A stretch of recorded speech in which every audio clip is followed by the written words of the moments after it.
আসসালামু আলাইকুম রহমতুল্লাহ। সুপ্রিয় শিক্ষার্থীবৃন্দ, আশা করি তোমরা সবাই ভালো আছো। এই ভিডিওটা তৈরি করছি অষ্টম শ্রেণীর শিক্ষার্থীদের জন্য। 2024 সালের অষ্টম শ্রেণীর ইংরেজি বইয়ের চতুর্থ অধ্যায়ের 53, 54 এবং 55 পৃষ্ঠার সমাধান নিয়ে আজকে আমরা আলোচনা করব। Class 9 English chapter 4 activity 4.3.4 paraphrasing and rephrasing page 53, 54 and 55। যারা এখনও অন্যান্য বিষয়ের ভিডিওগুলো দেখোনি তারা আমাদের চ্যানেলের প্লেলিস্ট অপশন থেকে ঘুরে আসতে পারো। সেখানে অষ্টম শ্রেণীর বাংলা, ইংরেজি, গণিত, বিজ্ঞান, ডিজিটাল প্রযুক্তি, স্বাস্থ্য সুরক্ষা, জীবন ও জীবিকা, ইসলাম শিক্ষা এবং ইতিহাস ও সামাজিক বিজ্ঞান প্রত্যেকটা বিষয়ের জন্য আলাদা আলাদা করে কিন্তু প্লেলিস্ট তৈরি করা আছে। তোমার যে বিষয়ের ভিডিওটা দরকার তুমি খুব সহজেই কিন্তু এখান থেকে দেখে নিতে পারবে। 4.3.4 let's paraphrase the conversation in groups. নিচের কথোপকথনটির দলীয়ভাবে প্যারাফ্রেজ করি। Follow this 5 steps to complete this activity. Step 1 বা ধাপ 1। First, read the conversation in activity 4.3.1 again.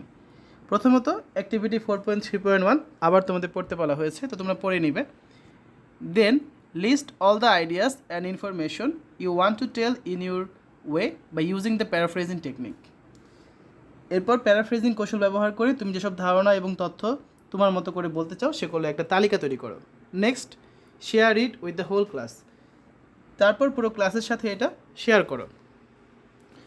You can list your ideas in the following grid, one is done for you if you need at rows. নিচের গ্রিডে তুমি তোমার আইডিয়াগুলো লিখতে পারো। এখানে তোমার জন্য একটি করে দেওয়া আছে, প্রয়োজনে তুমি চাইলে আরও সারি বাড়াতে পারো। Number 1, from a news report, Shamim and Kanis have got to know about various factors that cause female students to leave schools without completing their education. একটা সংবাদ প্রতিবেদন থেকে শামীম এবং কানিস বিভিন্ন কারণ সম্বন্ধে জানতে পেরেছে যেগুলোর জন্য মেয়ে শিক্ষার্থীরা তাদের শিক্ষা শেষ না করেই স্কুল ছেড়ে চলে যায়। এরপর হচ্ছে তোমরা আরও 7টা ঘর এখানে দেওয়া আছে, এগুলো পূরণ করতে হবে। তোমরা চাইলে আরও বাড়িয়ে নিতে পারো। তো আমরা এখন এই বক্সগুলো পূরণ করি। 1 নাম্বারটা আমরা আগেই দেখেছি। 2 নম্বরে কী আছে? Poverty and child marriage are significant factors that causing female students to drop out of school. দারিদ্র্য এবং বাল্যবিবাহ হচ্ছে উল্লেখযোগ্য কারণ যার কারণে মেয়ে শিক্ষার্থীরা স্কুল থেকে ঝরে পড়ে। Number 3, if teasing and sexual harassment are additional concerns, particularly in remote areas where students walk long distances to school. Eve teasing এবং যৌন হয়রানি হচ্ছে বাড়তি উদ্বেগ, বিশেষ করে প্রত্যন্ত এলাকায় যেখানে শিক্ষার্থীরা অনেক দূরে হেঁটে স্কুলে যায়। Number 4, absence of proper sanitation causes their stoppage of education.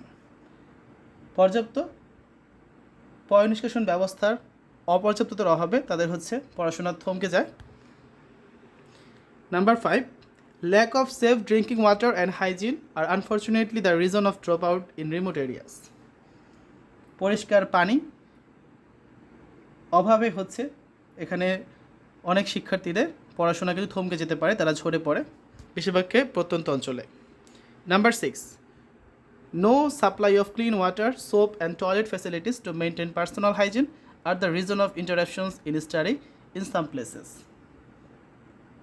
স্কুলগুলোতে পরিষ্কার পানি, সাবান এবং টয়লেট সহ উপযুক্ত পয়ঃনিষ্কাশন ব্যবস্থার অপর্যাপ্ততা মেয়ে শিক্ষার্থীদের নিয়মিত স্কুলে যেতে নিরুৎসাহিত করে। Number 7, the government has taken steps to improve gender parity in schools resulting in progress over the last decade. সরকার স্কুলগুলোতে লিঙ্গ সমতা উন্নতি করার পদক্ষেপ নিয়েছে, যার ফলে গত 1 দশকে অনেক অগ্রগতি হয়েছে। Number 8, ensuring barrier-free access to schools is important to increasing female participation in higher education and the job market. উচ্চতর শিক্ষা এবং চাকরির বাজারে নারীদের অংশগ্রহণ বাড়ানোর জন্য স্কুলে বাধামুক্ত প্রবেশাধিকার নিশ্চিত করা গুরুত্বপূর্ণ। স্টেপ 2 বা ধাপ 2। Now using the grid in step 1 write down all the information and ideas you want to write as a text. অর্থাৎ স্টেপ 1-এর গ্রিড ব্যবহার করে তুমি যে তথ্য এবং ধারণাগুলো লিখতে চাও সেগুলো একটি টেক্সট আকারে লিখে ফেলো। Don't copy any sentences from the conversation. For example, if you want to write this sentence from the grid, from a news report, Shamim and Kanis have got to know various factors that cause female students to leave schools without completing their education. তুমি যদি এই লাইনটা লিখতে চাও তাহলে কীভাবে লিখবে? Today, from a news report, Shamim and Kanis knew various reasons which challenge female students to complete their education. ঠিক আছে, এভাবে করে তোমরা লিখতে পারো। এবার আসো স্টেপ 3-তে কী আছে। When you have finished writing all of your ideas, check you have written all the information as they are discussed in the conversation. অর্থাৎ তোমার লেখা শেষ হয়ে গেলে তুমি খেয়াল করে দেখো যে কথোপকথনে আলোচিত সকল তথ্য তুমি লিখেছো কি না। Now paraphrase the text using all the techniques you have already learn from the note in activity 3। এখন হচ্ছে তোমরা এই টেক্সটটাকে প্যারাফ্রেজ করো, তোমরা যে কৌশলগুলো ইতিমধ্যে জেনেছো সেখান থেকে সেই নিয়ম অনুযায়ী। If necessary have a look at the note again. The first technique is, তোমার যদি দরকার হয় তুমি আবার নোটটা দেখে নিতে পারো। তো প্রথম টেকনিকটা কী ছিল বা কৌশলটা, ইউজ সিনোনিমস অর্থাৎ প্রতিশব্দের ব্যবহার। You may use the synonyms from the list given below. এখান থেকে তোমরা প্রতিশব্দ ব্যবহার করতে পারো, যেমন discontinued, torment, finally, fall behind, disclose, accordingly, integrated, important, scruple, sanitization etcetera. ঠিক আছে। বি নাম্বারে কী আছে, now you have to make the necessary change to words and structures in your text. Firstly identify the changes that you want to make and then write the text. If you need take the help of your friends and teacher. অর্থাৎ তোমার হচ্ছে টেক্সটের যে শব্দ এবং গঠনের প্রয়োজনে পরিবর্তন করতে পারো। প্রথমত তুমি যে পরিবর্তনগুলো করতে চাও সেগুলো তোমাকে চিহ্নিত করতে হবে, তারপর তুমি টেক্সটটা লিখবে। তোমার যদি প্রয়োজন হয় তুমি তোমার বন্ধুর এবং শিক্ষকের কিন্তু সাহায্য এক্ষেত্রে নিতে পারো। সি নাম্বারে কী আছে, here you will add or remove words. তুমি এখানে হচ্ছে কিছু শব্দ যোগ করবে বা কিছু শব্দ বাদ দিবে। ফর এক্সাম্পল, উদাহরণস্বরূপ, if we use this technique two paraphrase this sentence, today Shamim and Kanis have known about the various reasons which challenge the female students to complete their education from a news report. It may look like this. Today, from a newspaper report, Shamim and Kanis were informed about the barriers for which the female students cannot complete their education. অর্থাৎ কিছু শব্দ যোগ করে বা কিছু শব্দ বাদ দিয়ে হচ্ছে আমরা এই সেন্টেন্সটা কীভাবে প্যারাফ্রেজ করতে পারি। এরপর আসো step 4। So you have completed paraphrasing the text. তোমার হচ্ছে এই টেক্সটটাকে প্যারাফ্রেজ করা শেষ হয়ে গেল। Still it is not finished, এখনও এটা শেষ হয়নি। Now read the text you have paraphrased and compare your text with the original one. এখন তুমি যে টেক্সটটা প্যারাফ্রেজ করেছো সেটা পড়ো এবং আমাদের মূল যে লেখাটা ছিল সেটার সাথে তোমার এটাকে কম্পেয়ার করো। Make sure that you have written all the information and ideas as rightly expressed in the original text. এটা নিশ্চিত করো যে তোমার সবগুলো ধারণা তুমি লিখেছো যেগুলো হচ্ছে মূল টেক্সটে ছিল। Also check your words and sentences are correlated with the tone and meaning of the conversation. এটাও চেক করো, এটাও খেয়াল করে দেখো যে তোমার ব্যবহৃত শব্দ এবং বাক্যগুলো কথোপকথনের যে স্বরভঙ্গি ছিল তার সাথে সম্পর্কযুক্ত কিনা। Put quotation marks around the sentences if you have copied any phrase or sentence from the conversation. Do not change the name, dates and title that are used in the text. কথোপকথন থেকে যদি কোনো phrase বা sentence তুমি হুবহু লিখে থাকো সেটাকে হচ্ছে কোটেশন মার্কে ব্যবহার করো। আর টেক্সটে কোনো নাম, তারিখ, উপাধি, শিরোনাম এগুলো পরিবর্তন করা যাবে না। ঠিক আছে। টেক্সট 5 বা শেষ ধাপ যেটা, so how do you understand that you have completed paraphrasing the text? It is simple. তুমি কীভাবে বুঝবে যে তুমি টেক্সটটি প্যারাফ্রেজ সম্পূর্ণ করেছো?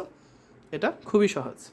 When you see that the paraphrase text does not look like the conversation as in activity 4.3.1, also you wrote the information of the conversation using your language. যখন তুমি দেখবে যে তোমার প্যারাফ্রেজ কিন্তু টেক্সটটি অ্যাক্টিভিটি 4.3.1 কথোপকথনের মতো হয়নি, আর তাছাড়া তুমি তোমার নিজের ভাষায় যখন কথোপকথনের তথ্যগুলো লিখেছো তখন বুঝবে যে তোমার লেখাটা হয়েছে। তো আসো আমরা হচ্ছে এখন পুরাটাকে একসাথে যদি করি আমাদের প্যারাফ্রেজ টেক্সটটা কেমন দেখাবে খেয়াল করো। Shamim and Kanis engaged in a discussion about a newspaper report concerning the challenges faced by female students in completing their secondary education in Bangladesh. অর্থাৎ কী বলা আছে এখানে, শামীম এবং কানিস বাংলাদেশের মাধ্যমিক শিক্ষা সমাপ্ত করার ক্ষেত্রে মেয়ে শিক্ষার্থীরা যেসব চ্যালেঞ্জের সম্মুখীন হয় সেসব চ্যালেঞ্জের সম্পর্কিত একটি সংবাদপত্রের প্রতিবেদন নিয়ে আলোচনা করে। এখানে ইন হবে একটা। They highlighted poverty and child marriage as a major factors contributing to girls leaving school prematurely. অর্থাৎ তারা দারিদ্র্য এবং বাল্যবিবাহকে মেয়েদের অকালে স্কুল ছেড়ে যাওয়ার প্রধান কারণ হিসাবে চিহ্নিত করেছে। Additionally, they mentioned the prevalent issues of teasing and sexual harassment, particularly during the long walk to school in remote areas. তাছাড়া তারা হচ্ছে ইফটিজিং এবং যৌন হয়রানির প্রচলিত সমস্যাগুলো উল্লেখ করেছে, বিশেষ করে যারা প্রত্যন্ত অঞ্চলে দীর্ঘ পথ পাড়ি দিয়ে স্কুলে হেঁটে যায়। Another significant concern discussed was the lack of proper sanitation facilities in schools, which discouraged regular attendance among female students. আরেকটা গুরুত্বপূর্ণ আলোচিত বিষয় হচ্ছে যে স্কুলগুলোতে যথাযথ পয় নিষ্কাশন ব্যবস্থার অভাব ছিল, যা মেয়েদের শিক্ষার্থীদের নিয়মিত স্কুলে যেতে নিরুৎসাহিত করে। ঠিক আছে, so both individuals acknowledged government efforts to increase gender equality in education, resulting in notable progress over the past decade. So শিক্ষাক্ষেত্রে লিঙ্গ সমতা বৃদ্ধির সরকারি প্রচেষ্টা যে গত দশকে উল্লেখযোগ্য উন্নতি করেছে তা স্বীকার করে। They stress the importance of eliminating barriers to school access to further boost female participation in higher education and the job market. উচ্চতর শিক্ষা এবং চাকরির বাজারে নারীদের অংশগ্রহণ বৃদ্ধির জন্য স্কুলে যাওয়ার ক্ষেত্রে বিদ্যমান বাধাসমূহ দূর করার উপর তারা জোর দেয়। তো এই হচ্ছে আমাদের প্যারাফ্রেজ কিন্তু টেক্সটটা, তোমরা নিজেদের মতো করে প্যারাফ্রেজ করতে পারো। এরপর রয়েছে 4.4.1, look at the following graph, now discuss the information you have got from the graph in pairs or groups. নিচের গ্রাফটি দেখো এবং গ্রাফ থেকে তোমরা জোড়ায় বা দলে যে তথ্যগুলো পেয়েছো তা নিয়ে আলোচনা করো। Then write all the information as a text, তারপর হচ্ছে সবগুলো তথ্য একটা টেক্সট আকারে লেখো। Finally paraphrase the text and present it in front of the class, সবশেষে টেক্সটটি প্যারাফ্রেজ করো এবং শ্রেণীতে উপস্থাপন করো। Do not forget to follow the 5 steps of paraphrasing এর টেক্সট, প্যারাফ্রেজিংয়ের 5টি ধাপ অনুসরণ করতে কিন্তু ভুলে যেও না। তো পরবর্তী ক্লাসে আমরা হচ্ছে এই যে এখানে যে চার্টটা আছে বা যে বার গ্রাফটা আছে এটাকে হচ্ছে আমরা নেক্সট ক্লাসে প্যারাফ্রেজ করব। আচ্ছা, এতক্ষণ আমরা দেখলাম class 8 English chapter 4 paraphrasing and rephrasing lesson 4.3.4 or activity 4.3.4, chapter 4 page 53, page 54 and page 55। আশা করি তোমাদের কাছে ভিডিওটা ভালো লেগেছে। আর যেখানে বিদায় নিচ্ছি, আল্লাহ হাফেজ।